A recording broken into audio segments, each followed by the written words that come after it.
Hey guys.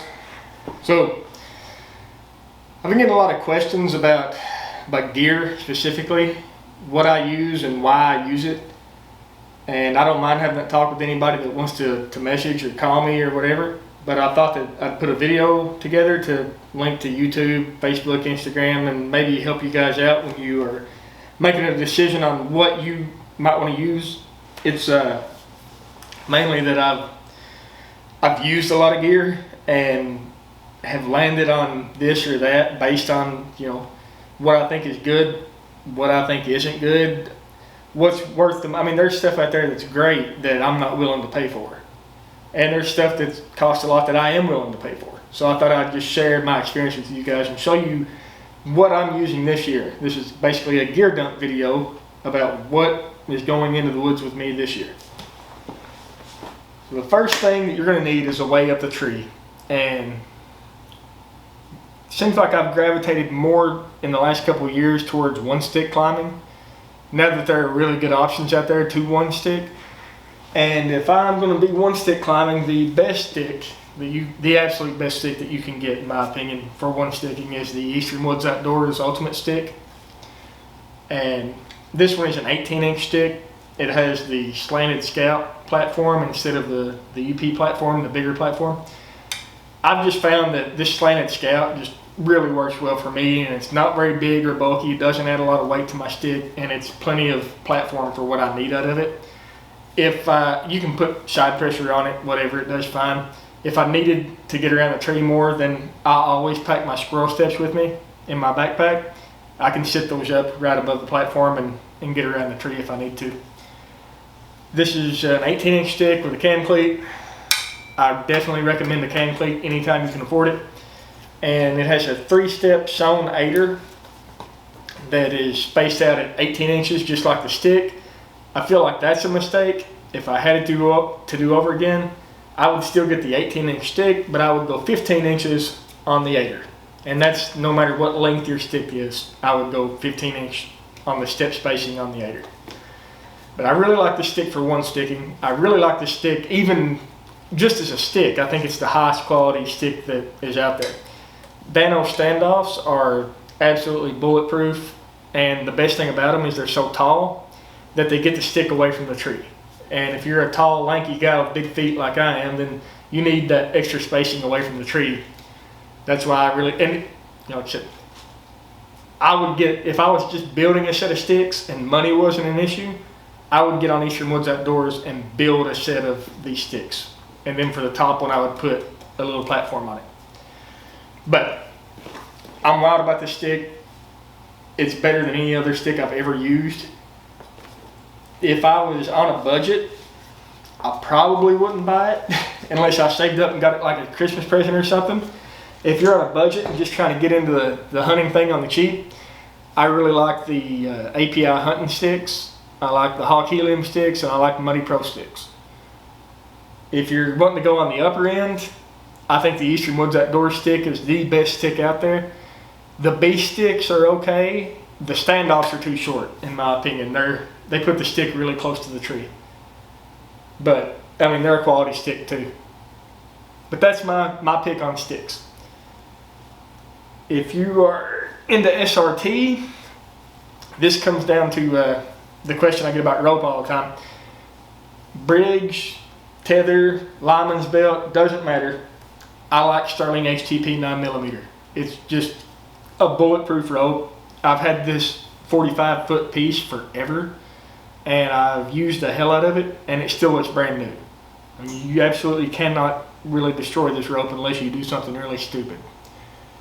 I like 11mm to hang off of a lot too. I've got a Tether built right now out of 11mm with 8mm friction hitch on it. We'll talk about that in a minute. But if I could only have one rope, Sterling HTP 9mm would be it. I've used the 8mm stuff, the Oplux and the Rescue Tech, and it works fine. If I use it, I use 6mm TRC friction hitches on that. But honestly, I don't like to use it. It's double the cost of this, and it lasts like I don't even know. I've not worn this out yet, but I have worn out 8mm rope in a season. So if you're using 8mm rope, I would recommend replacing it every season, because it's not made to be used over and over. It's not made to be a durable rope. It's made to be light and soft, and it is light and soft, but that typically means not durable. Whereas Starling 9mm HTP is super durable. I rappel off of this rope, and I SRT climb with this rope too. That's the second climbing method that I use. And for SRT, I have this little kit that lives in my backpack. It's got all these extra pieces of gear in it.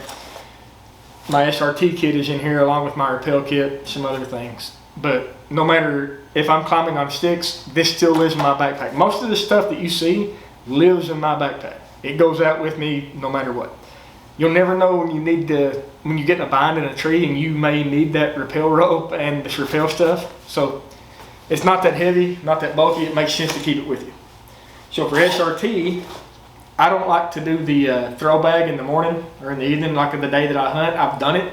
It's not that bad, but what I really like to do is preset for SRT. So I'll take the throw bag out, you know, a month before or a week before or a day before I hunt a spot, and I'll do the throw bag thing like you would the SRT, but I'll pull a piece of paracord up into the tree and tie it off on each side, you know, tie it to the trunk, each end of the paracord, and leave it. That way the next morning I come in and I undo those knots and I tie the rope to one end, I pull it up over the limb, and I've just pulled my limb into, or my rope into the tree, and it took me like 2 minutes.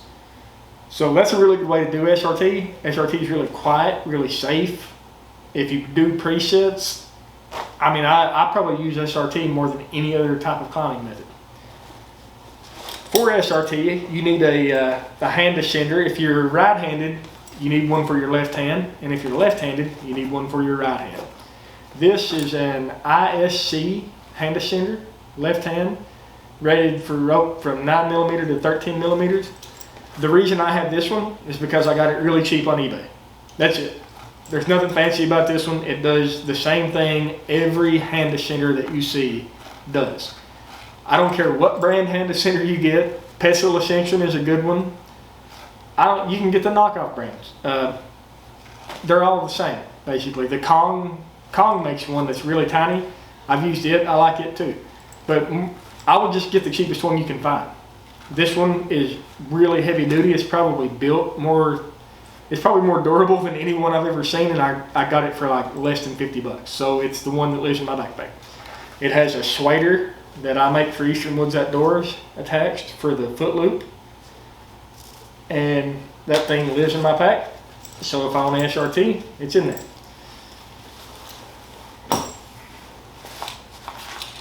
Another item for SRT you're going to need is a belly device, and I'm using the Madrock Safeguard, I think, Lifeguard, Safeguard, the black one. I don't hang from this. I don't get up into the tree and just hang from it.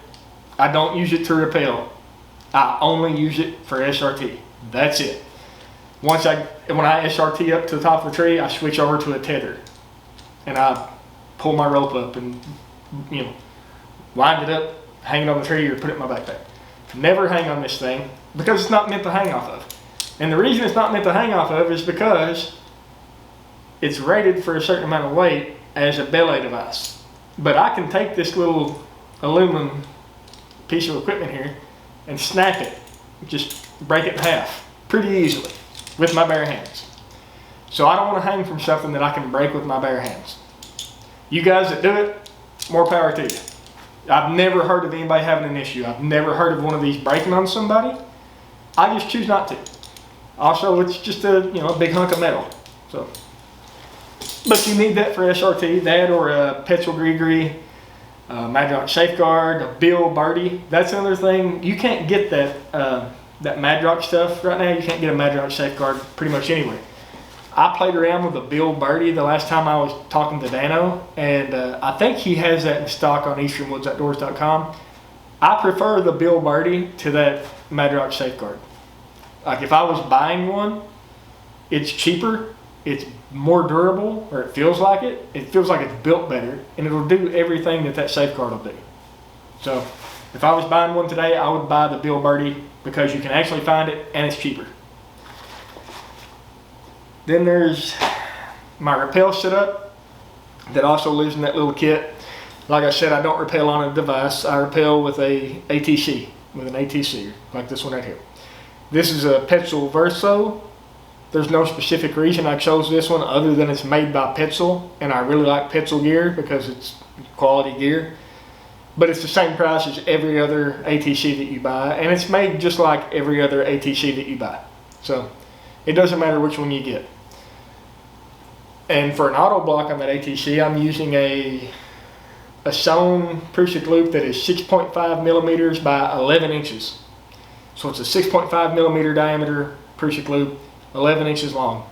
I use that as an auto block around the tag end of my rope when I'm repelling, and I clip it in with a hammock carabiner that's rated to 400 pounds. It clips in on my right leg and controls the tag end of my rope when using my ATC to repel. If I wasn't SRT climbing, which you can SRT climb with this if you needed to, you could figure it out. If I wasn't SRT climbing, I wouldn't have that Madrox safeguard. I have no other use for it.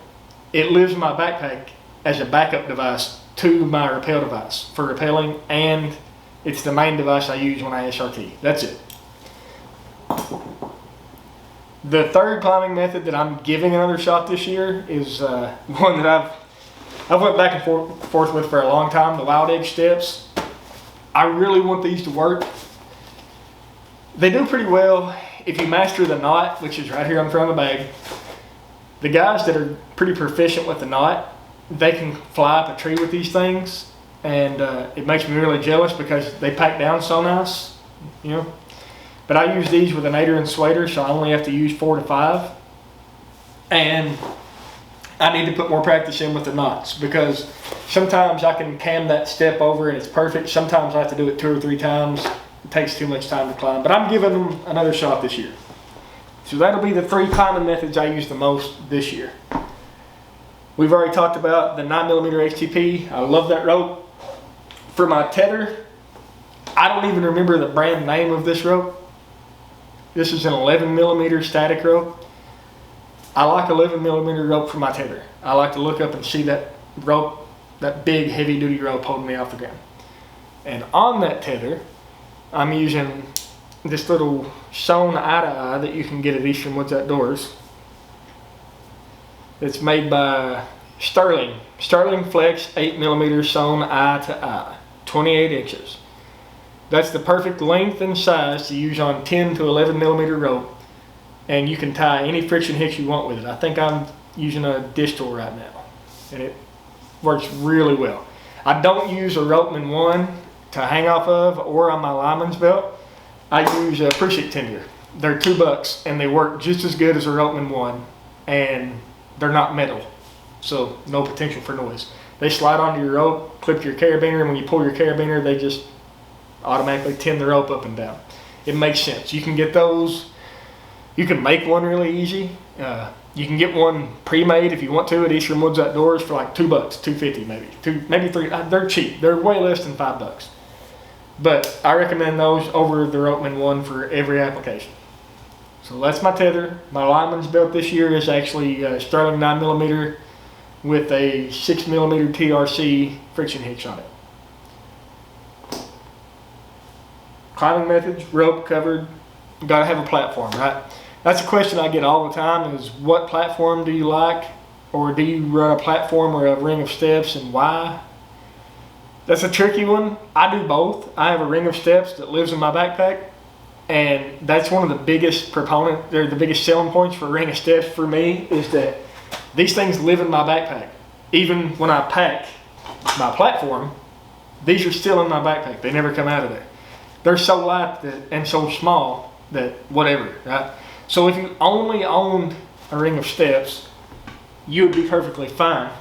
I think a ring of steps works better for a guy that sits a lot, and a platform works better for a guy that leans a lot. Also, if you're gonna pull an all-day sit like a rut hunt, the platform's probably gonna be more comfortable for you for the entirety of the day.